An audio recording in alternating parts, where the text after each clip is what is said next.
বলিউড সাম্রাজ্যের তিন খান শাহরুখ, সাইফ আলী ও আমিরকে হিন্দু বানানো হবে, ঘোষণা দিলেন বিজেপি নেতা ওম শামী। সম্প্রতি জনপ্রিয় রিয়েলিটি শো বিগ বসে হাজির হয়ে স্বঘোষিত ধর্মগুরু এ ঘোষণা দেন। ঘোষণার পরপরই বিষয়টির ভিডিও অনলাইনে ভাইরাল হয়ে যায়।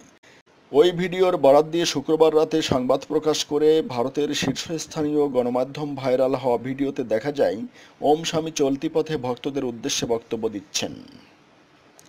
এক পর্যায়ে ক্যামেরার পেছন থেকে এক ভক্ত তাকে প্রশ্ন করেন শাহরুখ খান, সাইফ আলী খান ও আমির খানের বিষয়ে তিনি কী ভাবেন।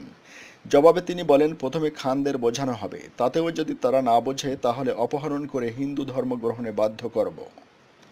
স্বঘোষিত ধর্মগুরুর মতে খানরা যেহেতু হিন্দু ধর্মাবলম্বীদের বিয়ে করেছেন তাই তাদের হিন্দু হতে হবে। বিতর্কিত এ নেতা মনে করেন শুধু সুখের জোয়ারে গা ভাসানোর জন্য মনসুর আলী খানকে শর্মিলা ঠাকুর এবং সাইফ আলী খানকে কারিনা কাপুর বিয়ে করেছেন, আর হিন্দু নারীর সঙ্গ পাবার লোভে তাদের বিয়ে করেছেন নবাব বংশের এ দু মুসলমান। শাহরুখ গৌরী দম্পতি নিয়েও একই মন্তব্য করেন বিজেপির এ বিজ্ঞ নেতা। তিনি বলেন, শাহরুখ খান যে বিখ্যাত হবেন তা আগে থেকেই জানতেন গৌরী, তাই টাকার লোভে শাহরুখকে বিয়ে করেন তিনি।